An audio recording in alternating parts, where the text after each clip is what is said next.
We'll start again from the word, from the line that begins with hitlabshut sechel. That's 5 lines from the beginning of Ois Nun Dalet.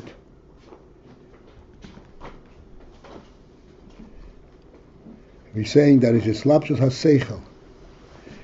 There is a sechel engages and embraces the union that's being done.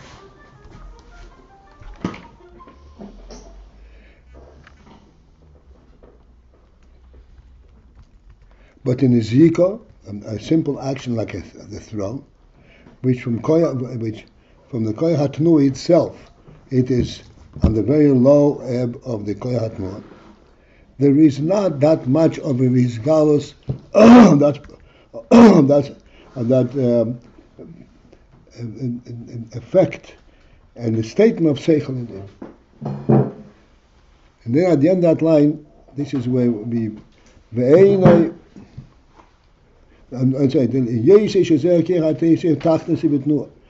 that this is the lowest and the lowest aspect of the koyach hatnuah, and therefore there is not that much pronouncement of sechel. And this I'd like you to understand. The sechel is not behergish pnimi, is not an internalized type of a sense in the koyach hatnuah. In other words, the sechel does not really have a personal understanding, a certain personal sense of the koyach hatnuah of the zrika. Definitely, it focuses in and it does what needs to be done, but this is not a hegesh pnimi. This is not a personal sense of the shechas of the sechel. Hegesh pnimi means an internal sense, the sense of its value internally to the sechel. There is not that in Ve'alkein, and thus, therefore, everybody knows what I'm up to. I'm the end last word of the 6th line of this Eis Nun Dalet. Ve'alkein, and therefore, when one accustoms himself, trains himself in the throwing, then he no longer has to focus how to throw.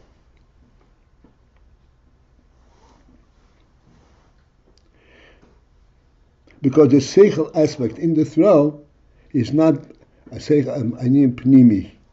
It is not something which is a sechel principle. Sechel is involved in the zrika, but the zrika is the principle, not the sechel, and therefore there is not such a sense of the sechel there, and therefore the zrika can be trained enough that you don't have to be mekabel with the sechel. Ube'emes, here is where we got lost. Ube'emes, however, in truth, gamoz yesh bozei hitlabshut sechel. Then too, even then, when you do not even subscribe to the sechel, and you do this zrika almost automatically, because you're so well trained and you're not even aware that you're doing something special. Nonetheless, then too there is hitlabshut sechel. Then too there is the involvement and the engagement of the sechel. Rak, except shehu behelem betachlis. Except that this hitlabshut sechel at that point is behelem betachlis, is an ultimate state of concealment. There is not a sense that the sechel is involved in this. It seems that the action is done by the action alone, the sechel, and the sechel is not even recognized. However, the sechel is nevertheless there. And this is the thing that I wanted to address. If you do not sense at all the presence of sechel, what does it mean that there is a hitlabshut sechel? That the sechel is nevertheless engaged. It doesn't couldn't contribute anything.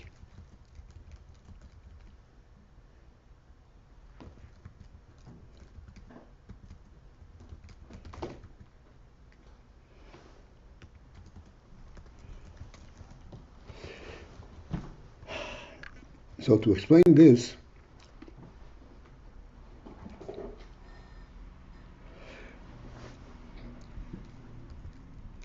I was thinking that the way to explain this is based on a halacha. The halacha is that if a person does damages, and an animal does damages, if it's a tame animal and it does a damage, there is the owner is liable for full damages only if he was warned 3 times. Everyone knows that's called muad. Otherwise, if in the first and second time, he's not expected to. He doesn't have to rush because it's not expected to do damage. Therefore, he's not liable. If a human being does damage, this is an interesting halacha. Adam muad la'olam. Adam, a human being, is always warned. Muad means warned that you shouldn't do it. A human being is always in the sense of that he was warned. La'olam. This la'olam, always warned, includes every state of human life. Whether he's sleeping or eating or walking, anything. Even when in sleep, he is liable for damages that he does. What? He's always liable, including something that's seemingly accidental? That's right.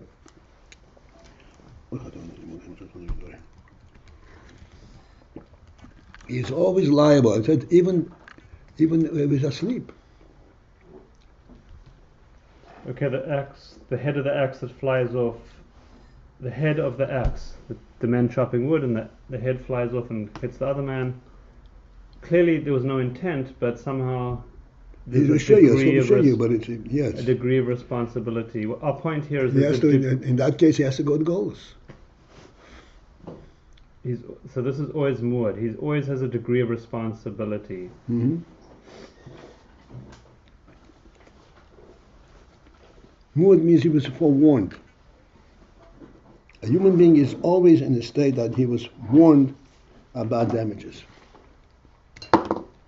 Again, even though I said even he's asleep, even damages in his sleep. And this is what I want to turn to, and as we're saying, because there is the sechel always involved in a person. Why, in fact, is Odom Muad La'elam? Right. And how do we say that there's awareness by the person at all times? There's no such thing as not aware of what he does.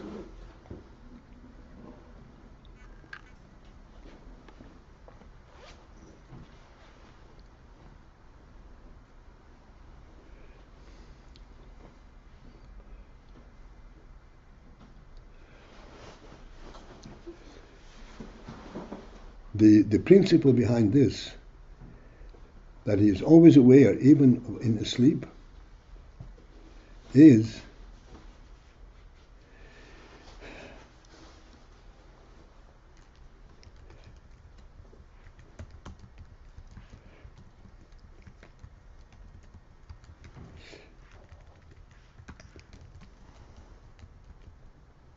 everything that a person knows, everything that a person is aware of. Like you say, well, there's a table over here. You say there's a table here because there is a reality of a table there. It's there because it's real. That's not the case. An animal knows a table because there's something in its way. A human being knows a table because he was told that there is a table. He was told, meaning it was presented to him? It was presented to him. Everything that he knows is via a sechel process. Essentially, the Rebbe created the world, and the Rebbe presents the world to him, and he knows it as a divine presentation. It's real to him. Everything in the world is real to him because it is a divine presentation of the world. Not because he discovers it, but because there's a divine presentation. The world to the human being is much more real than world.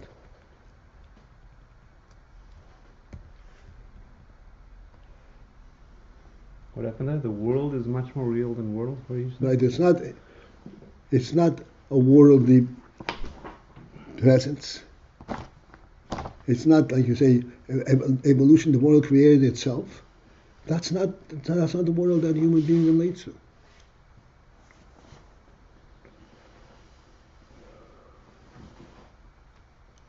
The reality of the world, the real is because there is a creator behind the world. And he presents it to him and says, look, here's what I created for you. This is why the world is so precious to him. It's so valuable to him. Like we said the other day, when he does something, he's interested in its in the accomplishment. Because that's the level at which he is oriented. This is the level at which he knows reality. So what is this about accomplishment? He said that if he throws something, he's interested, even his Kohen HaSich is interested that he hit the target. Why? What does it have to do with the Kohen HaSich? Because there's an element of divine reality in everything. That's what we discussed the other day. There's an element of divine reality, and that's the basis for him caring that he hits or does not hit. That's right. Because he understands because why? He's understanding it. I'll tell you why. Because the significance of hitting a target is not something that he created. There is a divine significance. There's a reality in the world that it's significant if he hit the target.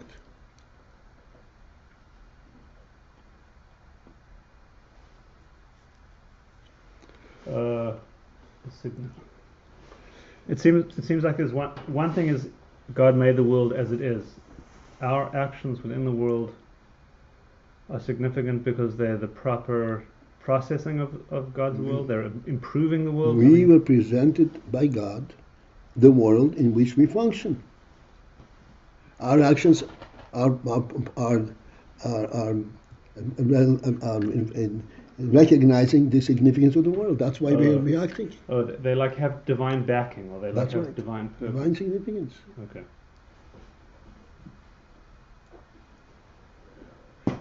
I have this very, very simple demonstration of this concept. You have a home. Your home is a very comfortable thing, and you feel comfortable at home. Not because of the furnishings, not because of the walls of the house, but the general phenomenon that you have a home. Let's say this home were to be moved on Mars. You would lose this entire phenomenon, this entire sense that you are, because that you are where you belong will be lost. Because you don't belong on Mars.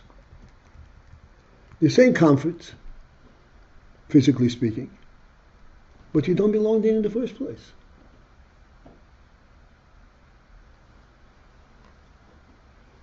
The sense that you are where you belong is given to you by the Creator.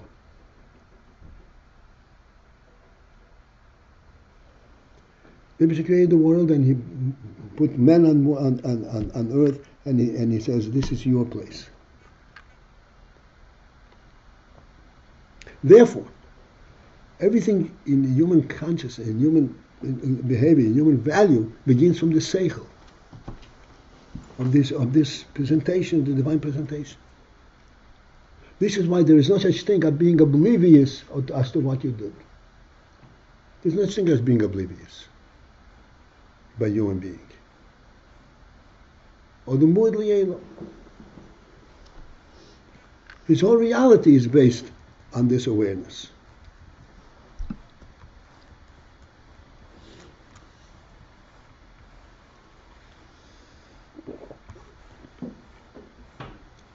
It seems like a pretty ideal state because all over you see people doing things that are pretty oblivious. It seems, but there's no such thing. Okay. That's what all the mood laid up. Even in sleep, he's aware of what he's doing.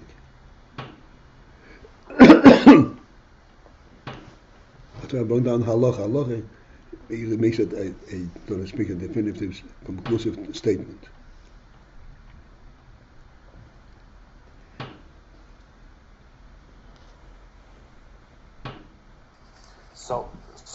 So when we sleep, we are amir that shows that even the koiches, without awareness of the sechel, has an element of sechel. That's why. That's right. That's what he says here. That even in the Koyach Hazrika, where you don't employ the sechel, nonetheless there is in your sechel, because sechel is that which tells a person that there is something there, that there's a reality.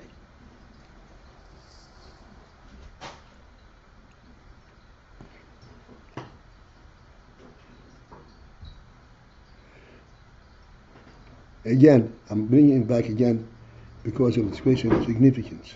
That's what Odom. A person knows that there is a world. He knows that there is a table because of the reality of the table, not because he sees it in his hands, not because because he can feel it, he can touch it, but because the table is real. It belongs there.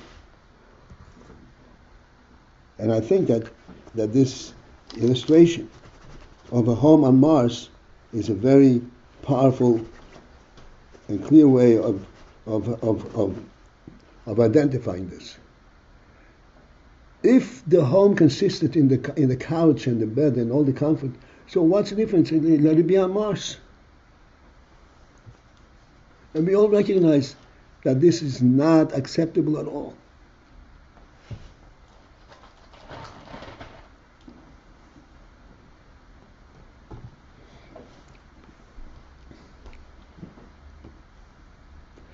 This is the pshat that there is in ha-sechel, even if the sechel is not contributing anything, practically speaking. Yet the sechel is what gives it tells you, it gives it the sense of reality. And it's always there.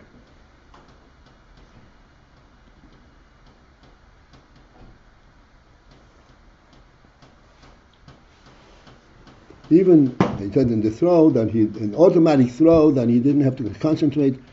The sechel is the one identified that this was a throw.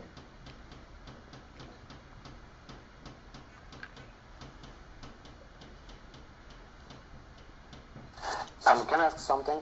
Yes, go ahead. Okay, what was explained before by the zrike, the cycle is not bisgalas in the zrike, and it's not behergish panini. So that's mitzada cycle, and because it's not behergish panini, therefore the tuniya also doesn't sense the cycle. It goes both No, sorry, ways. not behergish panini. Do again. Because it's not behergish panini, so what?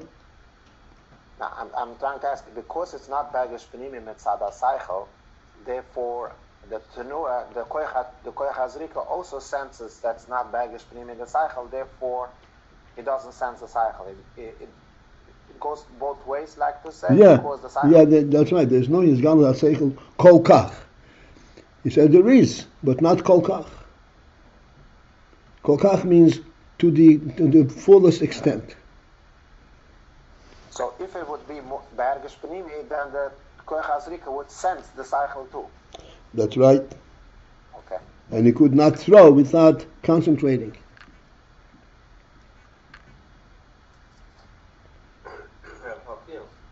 Yeah. I thought. Can hear. I thought that yesterday you explained this idea that the actual training of the hand is a form of bittul. That the actual, I'm sorry, I can't. Training of the hand was a form of bittul. From the hand to the sechel on a continuous manner. Oh. That allows the sechel to control the movement.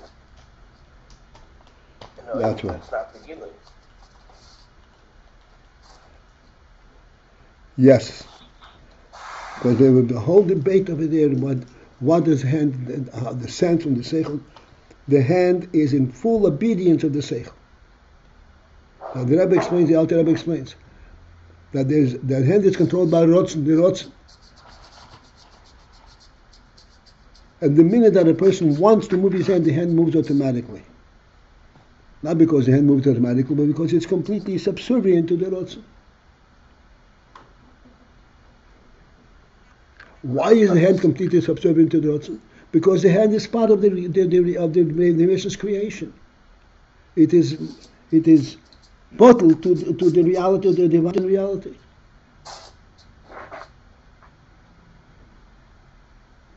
It belongs there. Anything? Go ahead. And you still have a question? No, because that's in general, but in the particular case of zikr, where a person trained his hand, is almost as he's saying that this whole hand is continuously working to be buckled to and to do the rasul of the same.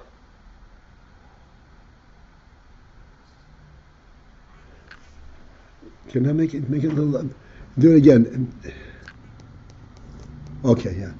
Say it again, please. What is the emphasis of your question? I'm saying that in the case where there's a continuous act to train the hand, Yes. in essence, hand is saying that I'm continuously trying to comply with the rasul of the chaf of the same. Oh, I mean the training of the hand? Yes, so that's deeper than the typical relationship. The training of the hand, if you think about it, what does it mean the hand is trained? It means that you have accustomed the hand to follow a certain regimen to the extent that it does not realize that there is another way of doing it. There's only one way to do it. This means the training.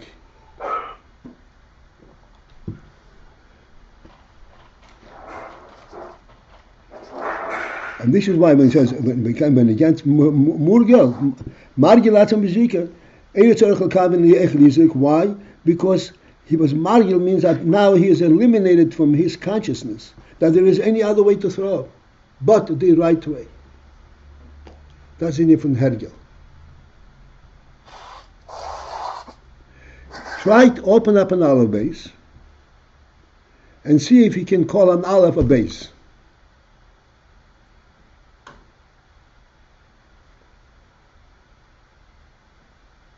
There's nothing in the aleph that forces you to say aleph. But there's no way you could call an aleph a base. Because the aleph is an aleph. Aleph is not a letter among letters. It's an aleph.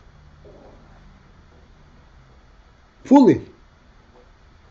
There's no choice in the matter. This is what Margil Atzmai.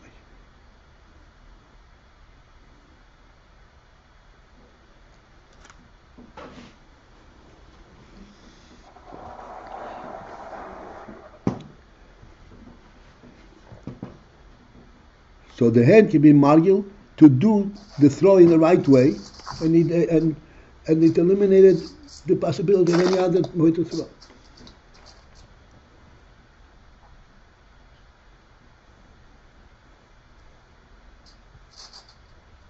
And the Rebbe says, nonetheless, there's the sechel element beneath it all, because it is the sechel that gives him the sense that there is a right way of doing it. Despite the fact that he has been murgal, is murgal to do it in a certain way, and he senses that is the right that is the right way.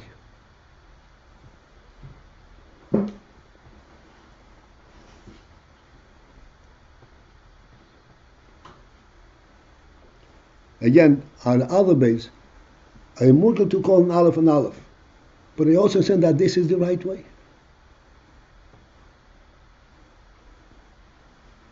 This is the overall reality behind it. This is the sechel, the sechel element behind that which I'm accustomed to doing.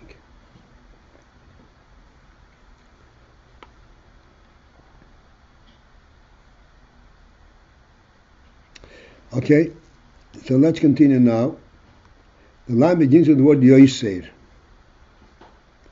And at the end of that line, V'adugma l'maylo, the similar in l'maylo. All of these things that occur in the human being are a marshal to the way they are in l'maylo, in olam ha'atzilus, in the Elokus. L'maylo, how is this reflected l'maylo? Kedisa b'sefer haboyer, as it is brought down in Sefer haboyer. Not al tzroirois, Hashem took tzroirois, shards, pieces of wood, uzrokol nas uzrokol, and he threw. Umehem nas haaretz. From these tzroirois came about the creation of the earth.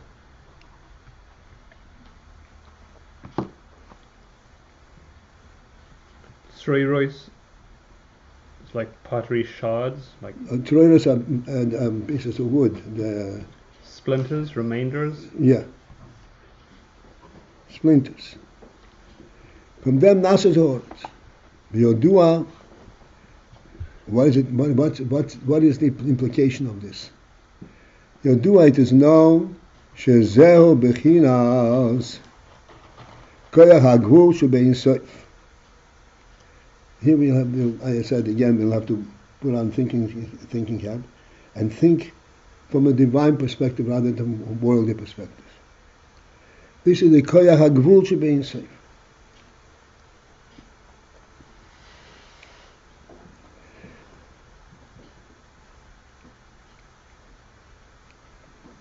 Ein Sof is, as the term implies, Ein Sof. Its fundamental presence is Ein Sof.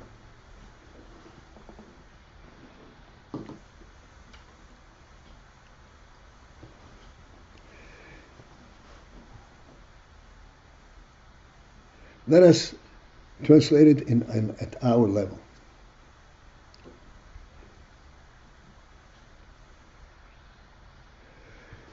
The earth and all the planets exist in the space of the world. The earth exists, is present in a certain position. The moon is in a certain position. The sun is in a certain position. These positions are not finite presences in the overall reality of space.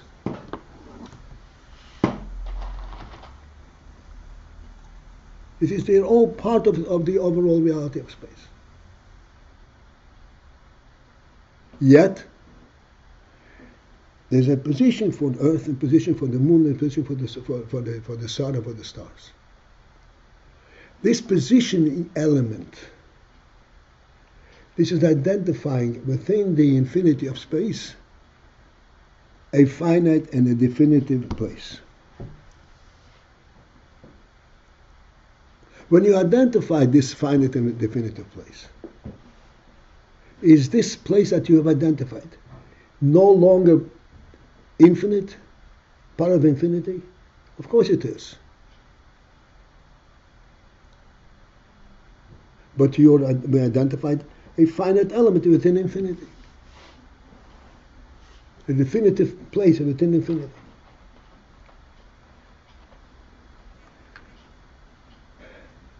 So, similarly, we say Ein Sof. Ein Sof, this is a godly Ein Sof. This Ein Sof is Ein Sof, and it's also capable to express itself in a finite manner. This is called Koyach HaGvul Shebein Sof. Koyach HaGvul Shebein Sof means the capability of expressing itself in a gvul, in a finite and a measured manner, from the Ein Sof itself. It remains Ein Sof, but Ein Sof expresses itself in a finite manner.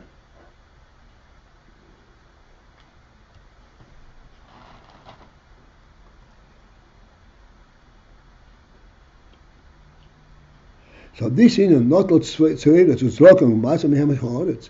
earth was created by the throw of the tzroiros. This throw, this is the koyach hagvul shebein sof. However we understand it, it's a koyach hagvul between Ein Sof itself. This koyach hagvul came forth to identify earth. Earth remains part of the koyach of the Ein Sof, but they identified on a gvul level.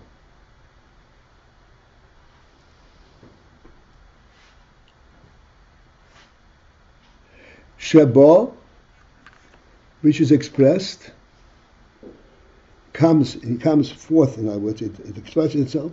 Bebchinas hitlabshut bo'elomis. This koyach hagvul shebein sof expresses itself in a hitlabshut manner. Hitlabshut means it identifies itself with world. Rak shehu behelem, except that the Ein Sof element is behelem. There is nevertheless, this is koyach hagvul shebein sof, but the Ein Sof element in this is behelem. The Ein Sof is hitlabshut bo'elomis. Like I said, even after that it became world, it is still essentially Ein Sof. But the Ein Sof element is behelem.